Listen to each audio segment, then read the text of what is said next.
दोस्तों आपको हमेशा यही सिखाया जाता है कि अपने टीचर की, अपने उस्ताद की इज्जत करें। आपके साथ जो सबसे बड़ा फ्रॉड किया जाता है वो टीचर के नाम पे किया जाता है। पूरा स्कूल माफिया आपको समझने नहीं देता यहाँ पे चल क्या रहा है। आप खुद देख लीजिए, हमारा जो स्कूल सिस्टम है ये कायदे आजम इलामा मोहम्मद इकबाल इन लोगों ने नहीं बनाया, हमारे बुजुर्गों ने नहीं बनाया, ये अंग्रेजों का बनाया हुआ है हमारे पास। ये उस वक्त बनाया गया था जब हम लोग गुलामी में थे। उस वक्त अंग्रेजों को बहुत ज्यादा मकदार में गुलाम चाहिए थे, तो अंग्रेजों ने कहा कि हर महकमे के लिए, हर दफ्तर के लिए हम अंग्रेज तो ला नहीं सकते, इनसे ही काम करवाएंगे। तो उन्होंने फिर ये स्कूल सिस्टम बनाया था जिसमें आज तक आप लोग फंसे हुए हैं। ये बातें आपको और कोई नहीं बताएगा जो इस वीडियो में मैं आपको बताने वाला हूं, इसलिए इस वीडियो को पूरा देखिएगा। स्कूल सिस्टम के रिलेटेड मैं आपका माइंड खोल दूंगा। अगर आपको लग रहा है कि आप स्कूल में जाएंगे, पढ़ेंगे, लिखेंगे और बहुत ज्यादा तालीम आ जाएगी, आपको शऊर और अकल आ जाएगी, तो ये आप लिख के रख लें। अगर आप पाकिस्तान के, इंडिया के इन ममालिक के स्कूल सिस्टम से पढ़ते हैं तो आपकी अकल बिल्कुल चली जाएगी। आपको हर रोज एक टीचर आपका आएगा, एक उस्ताद बन के आएगा, आपको हर रोज ट्रेन करेगा कि अच्छा गुलाम किस तरह बनना है। आपके दिमाग को पॉलिश करके जाएगा कि बेटा अच्छा गुलाम इस तरह बना जाता है। आप जब भी सवाल पूछोगे तो आपको चुप करवा देना ही उसका मकसद होगा, ना कि ये मकसद होगा कि आप ज्यादा से ज्यादा समझ जाएं। और जब आप 15-20 साल के बाद इन स्कूल सिस्टम से बाहर निकलोगे तो आपको पता चलेगा कि मेरा दिमाग एकदम नौकर मेंटालिटी का बना दिया है इन लोगों ने। कसूर इन लोगों का नहीं है, ये खुद भी नौकर मेंटालिटी के हैं। इन लोगों को एक ऐसा मालिक चाहिए होता है, एक ऐसा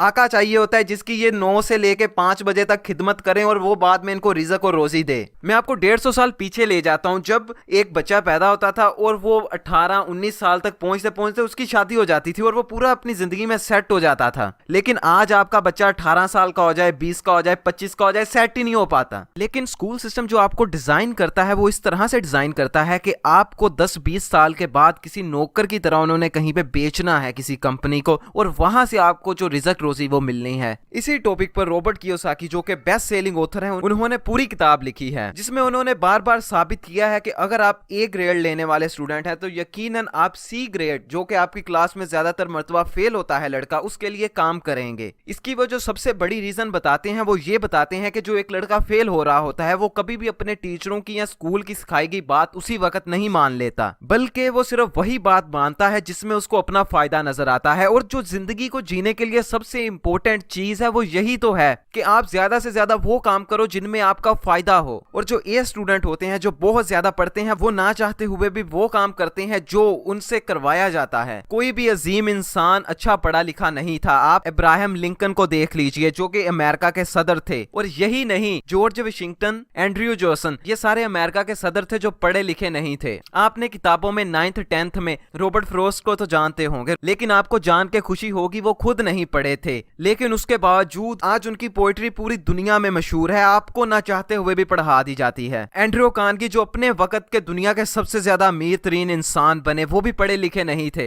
हेनरी फोर्ड जो कि फोर्ड कंपनी के मालिक थे, उन्होंने गाड़ियों को घर घर तक पहुंचा दिया था, वो भी नहीं पढ़े थे। Mark Zuckerberg, Bill Gates, Steve jobs, इनमें से भी कोई ऐसा नहीं है जिन्होंने अपनी एजुकेशन पूरी की हो। ये वो लोग थे जिन्होंने जल्दी समझ लिया था कि स्कूल सिस्टम एक फ्रॉड है। एक ए क्लास स्टूडेंट में और एक सी क्लास स्टूडेंट में फर्क ये होता है कि जो ए क्लास स्टूडेंट होता है वो बहुत ज्यादा डरता है। अगर उसके नंबर कम आ जाए तो वो बहुत ज्यादा डरता है, उसको हर वक्त डर लगा रहता है कहीं पे कुछ उल्टा ना हो जाए, कहीं पे कुछ गलत ना हो जाए। दूसरी तरफ जो सी क्लास स्टूडेंट होता है उसके तो नंबर आने ही कम होते हैं, इसलिए उसका जो डर होता है वो सारा खत्म हो चुका होता है। उसको फेल होने से जरा डर नहीं लगता, जरा भी नहीं डरता, कहता है फेल हो जाऊंगा फिर क्या बात है। और जब वो अपनी असल जिंदगी में जाते हैं जहां पे आपको बार बार बार बार फेल होना पड़ता है और उसके बाद कोई ना कोई कामयाबी मिलती है, तो वहां पे वो बहुत अच्छा खेल जाते हैं। और जो ए क्लास स्टूडेंट होते हैं, बड़े पढ़े लिखे, बड़े पप्पू बच्चे, वो जब अपनी असल जिंदगी में आते हैं तो उस वक्त वो कुछ भी नया करने से डरते हैं, जिसकी वजह से वो फेल नहीं होते और कुछ नया नहीं कर पाते। क्योंकि छोटे होते ही उनको यह सिखाया जाता है कि फेल होना बुरी चीज है। जब वो किसी टेस्ट में फेल होते हैं तो उनको घर की तरफ से, स्कूल की तरफ से टॉर्चर किया जाता है और वो खुद भी ये बिलीव करना शुरू कर देते हैं कि हाँ फेल होने बुरी बात है। देखिए, अगर आप अपने आप को डल समझते हैं, ये समझते हैं कि मैं जीनियस इंसान नहीं हूं, तो आप आइंस्टाइन का एक कोट सुन लीजिए। आइंस्टाइन कहते हैं कि हर एक इंसान जीनियस होता है, लेकिन अगर आप एक मछली को दरख्त पर चढ़ना सिखाएंगे तो वो कभी नहीं सीख पाएगी, और एक बंदर को पानी में रहना सिखाएंगे वो कभी नहीं सीख पाएगा। इन दोनों को अपना अपना काम करने दीजिए, ये उसमें एक्सपर्ट है। मछली पानी में रह लेगी लेकिन बंदर 5 मिनट तक नहीं रह पाएगा, और मछली दरख्त पर नहीं चढ़ पाएगी। आप खुद मुझको बताइए कि अगर आप 10 पढ़ चुके हैं, आप 12 पढ़ चुके हैं, आप उस पढ़े से क्या कर सकते हैं जो आपको पैसा कमा के दे सके। देखिए, आप तालीम लेने के लिए इसलिए जाते हैं क्योंकि आप पैसा कमा सकें। आप इसलिए नहीं जाते कि आपको बोलने का तरीका है, आपको चलने का तरीका है। क्यों? क्योंकि वो जिनके पास आप सीखने के लिए जाते हैं उनको खुद नहीं आता होता। आप मुझको बताइए कि आपके कितने टीचर हैं जिनको बोलने की सही से तमीज है? अगर आप कह रहे हैं कि मेरे सारे टीचर्स को तमीज है, तो आप फिर खुशकिस्मत बच्चे हैं, क्योंकि मुझे इस तरह का कोई टीचर नहीं मिला। बहुत ही कम टीचर मिले हैं जिनको बोलने की तमीज थी। इसलिए यहाँ पे आपका मकसद जो है वो पूरा हो जाता है कि आप इसलिए जाते हैं ताकि आप पैसा कमा सकें। अब आपने 10-12 साल वहां पे गए हैं, पढ़े हैं, अब आप मुझको बताइए कि आप उस पढ़ाई से कितना पैसा कमा सकते हैं। अगर आप भी 20, 25, 30 हजार रुपया कमा सकते हैं तो इतना तो एक रेडी वाला कमा लेता है, उससे ज्यादा कमा लेता है, और लाल की कमा लेता है, और अपनी मेहनत करके कमाता है, जिसे अल्लाह कहता है मैं हाथ से मेहनत करने वाले को पसंद करता हूं। हमारे स्कूल सिस्टम में बच्चे के मुंह पे टेप लगा दी जाती है कि बेटा आप बोल नहीं सकते। हमारे स्कूलों में बच्चों को कहा जाता है ओए अब तुम टीचर के आगे बोलोगे, तुम्हें घर वालों ने तमीज नहीं सिखाई, टीचर के आगे नहीं बोलना चाहिए, टीचर का अदब करना चाहिए, एहतराम करना चाहिए। अगर आप ये सोच रहे हैं ऐसा नहीं कहेंगे तो आप कल ही स्कूल जाके देख लीजिए, आपका टीचर आपको पढ़ा रहा होगा, आप उससे सिर्फ ये सवाल पूछिए कि सर ये आप हमको क्यों पढ़ा रहे हैं, तो आपको फिर देखिए किस तरह के गंदे जवाब मिलते हैं। देखिए स्कूल वालों का असल मकसद क्या है? उनका मकसद आपकी तरबियत करना नहीं है। मैं आपसे फिर कह रहा हूं, उनका मकसद आपकी तरबियत करना नहीं है। उनका मकसद ज्यादा से ज्यादा एडमिशन करना है, ज्यादा से ज्यादा प्रॉफिट कमाना है। देखिए कौन कौन सी चीजें हैं जो एक बच्चे के माइंड को खोलती हैं। सबसे पहली चीज होती है क्वेश्चन करना, कि आपका बच्चा कितने ज्यादा क्वेश्चन करता है, कितनी बार आपसे पूछता है कि पापा जान ये चीज क्या है, ये क्या है, ये क्या है। लेकिन जिस दिन वो स्कूल चला जाएगा ना, तो सबसे पहले उसके मुंह पे टेप लगा दी जाएगी कि बेटा बोलना नहीं है, क्लास में चुप करके बैठना है, टीचर का सर दर्द कर रहा है। जिस दिन से आपका बच्चा स्कूल जाना शुरू हो जाता है वो एक बेहतरीन गुलाम बनना शुरू कर देता है। अफसोस से इसमें टीचरों का कोई कसूर नहीं है, क्योंकि उनको खुद नहीं पता हम क्या कर रहे हैं। हमारा एजुकेशन सिस्टम जो है वो बहुत पुराना हो चुका है। देखिए हर साल पूरी की पूरी टेक्नोलॉजी बदल रही है, ये सिस्टम पिछले 100 सालों से नहीं बदला। देखिए मैं यहाँ पर एजुकेशन के खिलाफ, तालीम के खिलाफ नहीं बोल रहा, मैं इस चीज के खिलाफ बोल रहा हूँ कि ये जिस तरीके से आपको तालीम दे रहे हैं ये तरीका बहुत पुराना है। इस तरीके से गुलामों को तालीम दी जाती थी। देखिए अगर आपको ये लगता है कि हमारे जो बच्चे हैं वो दूसरे मुल्कों के बच्चों से कम क्रिएटिव हैं, तो ये आप बहुत बड़ी गलती पर हैं। मेरी गली मोहल्ले के छोटे छोटे लड़के कबाड़ खाने से चीजें उठा के नई बनानी शुरू कर देते हैं, और इस बात पर उनको उनके घर वाले, उनके स्कूल वाले, दूसरे बहुत डांटते हैं कि ये काम क्यों कर रहे हो, आप पढ़ो, पढ़ने से सब कुछ होता है, इस तरह करने से कुछ नहीं होता। लेकिन आपके घर वाले, स्कूल वाले ये आपको गलत कह रहे हैं। आज दुनिया की सबसे बड़ी बड़ी यूनिवर्सिटियां अपने एजुकेशन सिस्टम को बदल चुकी हैं। वो आपसे ज्यादा काम करवाती हैं और बहुत कम आपको पढ़ाती हैं। देखिए अगर आपका बच्चा नहीं पढ़ रहा तो आप समझते हैं वो नालायक है, वो नालायक नहीं है। ये उसकी सबसे बड़ी ताकत है उस चीज को ना करने की जिसको वो नहीं करना चाहता। देखिए अगर आप वालिदैन हैं तो शायद आपने अपनी पूरी जिंदगी वो करते हुए गुजारती हो जिसे आप खुद नहीं करना चाहते थे। अब मेहरबानी करके यही चीज आप अपने बच्चे पर मत डालिए। और जो दूसरी रीजन आपके बच्चे के ना पढ़ने की हो सकती है वो ये हो सकती है कि वो जो कुछ पढ़ रहा है उसको पता ही नहीं है कि इसका मैं क्या करूं, इसका चार्ट डाल लूं। देखिए अगर मैं आपको फोन बुक पढ़ने के लिए दे देता हूं जिसमें सारे के सारे नंबर लिखे होते हैं, नाम लिखे होते हैं, एड्रेस लिखे होते हैं, तो आप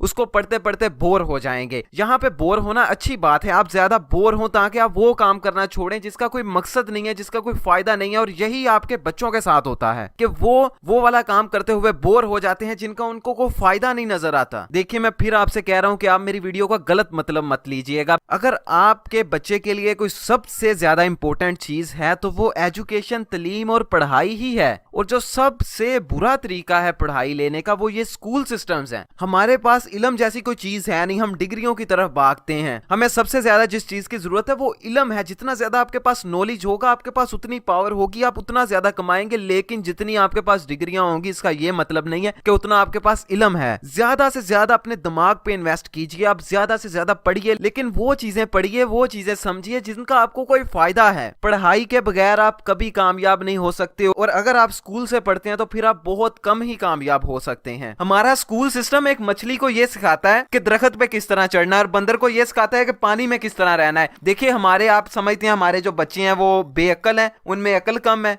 आप मुझको खुद बताइए ये कौन सा तरीका है एक बच्चे को इल्म देने का, एक बच्चे को तालीम देने का, कि बच्चे ये बैठ के रट्टा लगा के सुनाओ मुझे। जब तुम रट्टा लगा के ये सारा मुझको सुना दोगे फिर इसका 2-3 दफा टेस्ट दो, महीने में 2 दफा टेस्ट दो, साल में 24 मरतबा टेस्ट दो, इस तरह टेस्ट दो, एक दिन तुम कामयाब हो जाओगे। आप खुद देखिए अगर आप बच्चे हैं, आपने टेस्ट दिया, साल में 24 मरतबा मान लीजिए टेस्ट दिया, तो उसके बाद आपके नॉलेज में कौन कौन सी चीजें आ गई हैं, आपके इल्म में क्या आ गया जो आपकी मदद करेगा। देखिए इल्म सिर्फ वही होता है जो या तो आपकी इज्जत बढ़ा दे, या आपको किसी भी तरीके का फायदा दे, या आपको कुछ पैसा दे, या किसी तरीके का कुछ दे। ये कौन सा इल्म है जो कुछ देता नहीं है बल्कि उल्टा आपसे टाइम ले रहा है। इस इल्म को आपका टाइम जाया करने के बाद भी सुकून नहीं है, आपके वालिदैन का भी सुकून ले जाता है, उन लोगों की मेहनत की कमाई ले जाता है। अब आप लोग ये सोच रहे होंगे अगर ये सारा कुछ है तो फिर हम क्या करें, आखिर हमने इल्म भी तो लेना है ना, तालीम भी तो कहीं से लेनी है ना। एक टीचर वो होता है जो आपको किताबों में से पढ़ाता है और आपको किसी भी चीज का थ्योरेटिकल नॉलेज देता है, या फिर उस बेचारे टीचर की मजबूरी है आपको पढ़ाना क्योंकि ये उसकी जॉब है, उसको ये करना ही करना है, और वो आपको सिर्फ उतना ही नॉलेज दे सकता है जितना उसने किताब से पढ़ा है, जितना उसने रट्टा मारा है। और इसके बरअक्स एक मेंटर वो शख्स होता है वो आपको वो चीजें सिखाए जो उसने अपने एक्सपीरियंस से हासिल की हो।